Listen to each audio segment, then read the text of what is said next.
Right then, due to popular demand from nobody, thought I'd give you a quick walk around my 2019 690 Enduro. There she is. Where's shiny? So, a standard, this is 74 horsepower at the crank.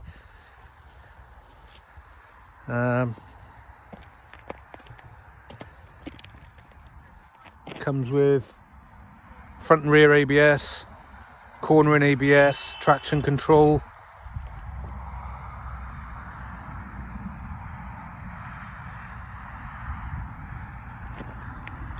Comes with WP Explore forks, straight from the factory. In my opinion, an improvement over the 4CS on the 701s and the such like. Although I didn't find the 4CS particularly a bad fork, but these are better. These have got an inch less travel, so 25mm less travel front and rear than the 701. The 701 had 275mm front and back. This has got 250mm front and back. Other changes are this now has the engine with the second balancer shaft. So I think that's the Euro 4 engine. Standard, like I say, 74 horsepower at the crank. So going through some of the mods, I got a set of VMX wheels, which are cheapies. I bought these basically to be my road wheels, so I wasn't too fussed about them being as strong as perhaps the originals, although to be fair, I've done some off-road stuff and they've been pretty good. I've got the standard Mitas EO7s on there, which I was supremely impressed with. I went in off-road with them in some pretty boggy conditions, and actually I was surprised how well they gripped. So these look a bit bling bling. I'm not particularly into that myself, but they work very, very well. I'm pleased. I managed to scoop these up secondhand for 460 quid, and then I just bought tyres and discs, and that was that. Moving up then, I've got, can't remember what this is called, Power Zone Squadron LED headlight. Again, a cheap headlight, but a massive improvement over stock.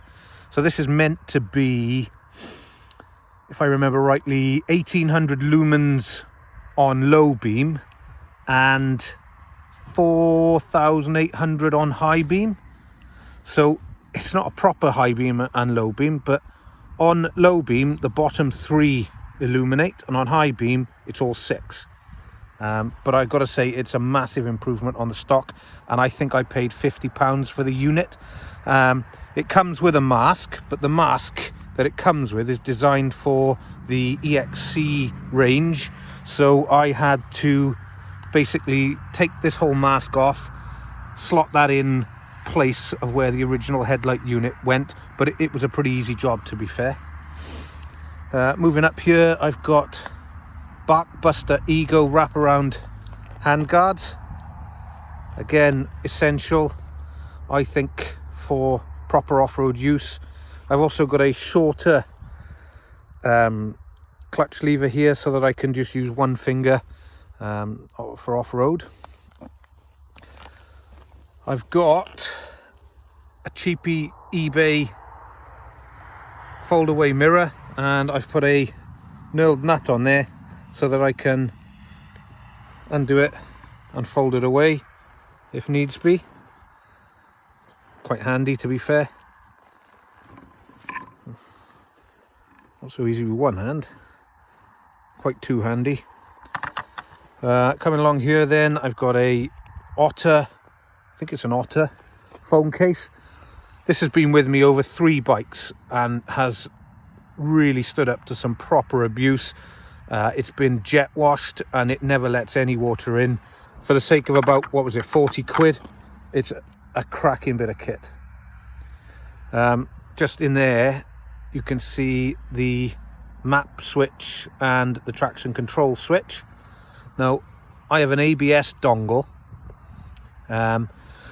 which I was hoping would be able to switch the ABS off completely, but it doesn't. It defaults it so that it switches the rear ABS off, but the front ABS stays on. And to disable the front, then you have to switch this, or hold that button down to completely disable the ABS. And every time you switch the bike off, it comes back on, which is a real pain in the backside. But what that ABS dongle does do, to be fair, is it keeps the traction control off at all times, which is something that I personally like. So down here, I've got the absolutely essential, obligatory Oberon Slave cylinder mod. I changed this out with probably 50 odd miles on the bike, and already the standard O-ring was looking a bit sketchy with 50 miles on it. Why KTM don't do anything about this, I don't know. It's not a cheap bike, but there we go. The powers that be decide it doesn't need it. Then I've got a cheapy eBay special, which actually was blue. I bought it second hand. I'm such a cheapskate.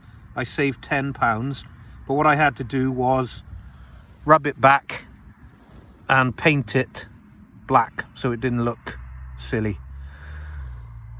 Even though I said I'm not much of a one for aesthetics, even I couldn't have a blue chain guard on here.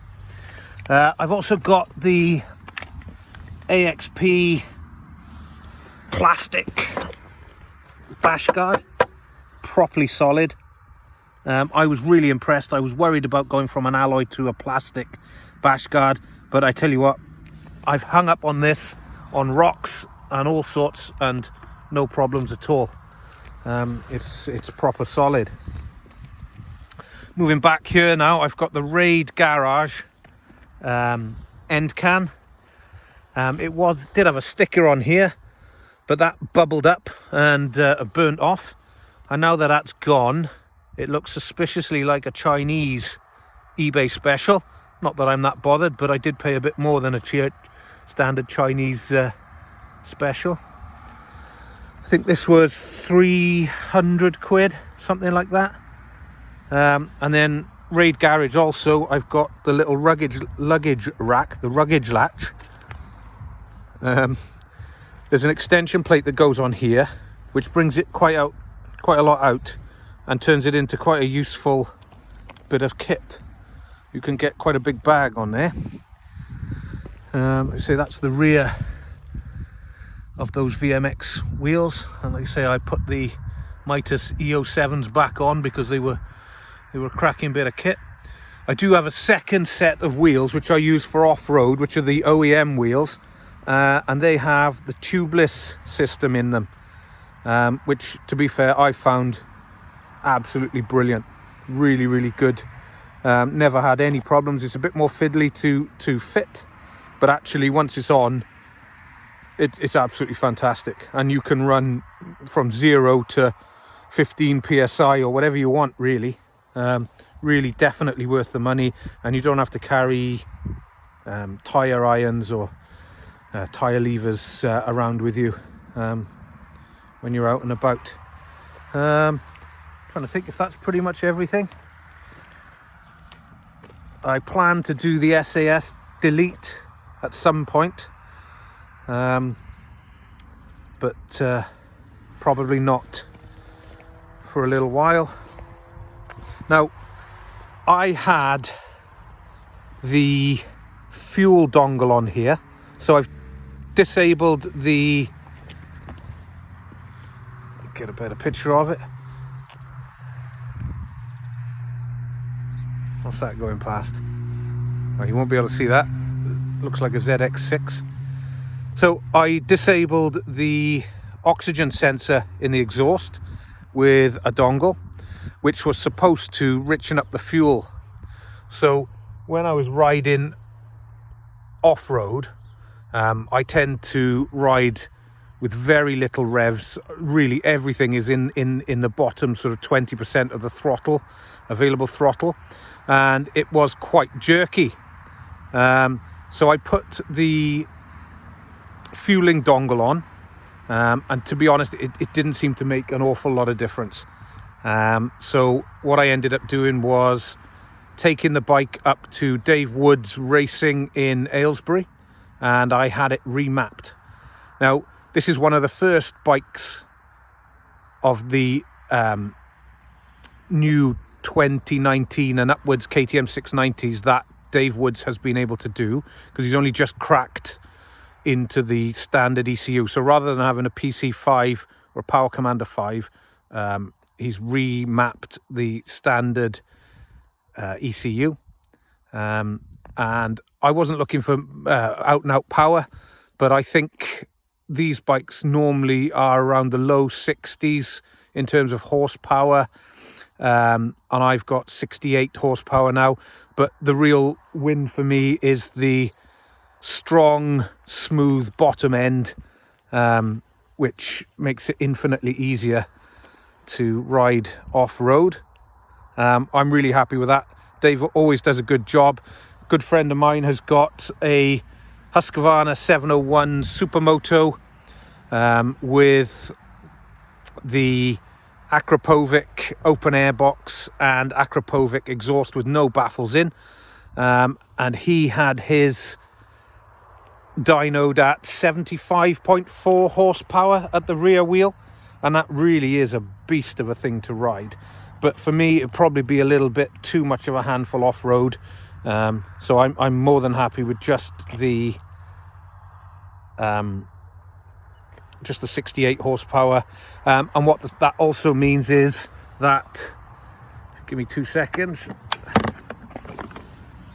I'm able to keep the standard airbox, which for off-road use is very, very good.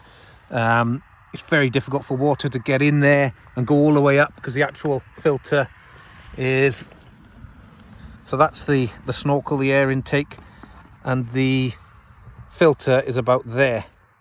So it's got quite a way to travel up there for water to get in. It's one of my paranoia things, is getting water into the airbox. The other thing I've done, which looks a bit Heath Robinson and probably is, but this is the side stand sensor. So these bikes are well known for the little magnet breaking off, which means you'll be able to start your bike, but you won't be able to put it into gear. So I have removed the sensor from the frame and taped and super glued a magnet to it. So now that is always, this bike always thinks the side stand is up. So actually you can start it with the side stand down in gear and it won't, it'll still start. The worst thing would be if I was up the top of a mountain somewhere and that broke and I couldn't start or get the bike into gear. That would be a real pain in the backside. Other than that, I think it's fairly standard. This is where you plug in the ABS dongle. The ABS dongle is down there somewhere, down in the belly of it. I also keep it on a Oxford trickle charger. I think it's Oxford, no, optimizer trickle charger rather, just to keep everything tickety-boo. That's about it. I don't plan to do any other videos unless anybody specifically asks, but I just wanted to sort of show my bike, my plans, and that's it. It's cost me a bloody fortune, but I like it. Give you a quick pan around of the airport here. Not much of an airport. Used to be a World War II fighter base, and then it briefly went through a period of commercial flights over to Ireland, but they got stopped because there's a miserable old bag who lives on the end of the runway and complained about the flights. So now it's just a hobbyist airport, and it's not even a good one of those. But it's a nice place to be, especially when the sun is shining. So there it is. Take care.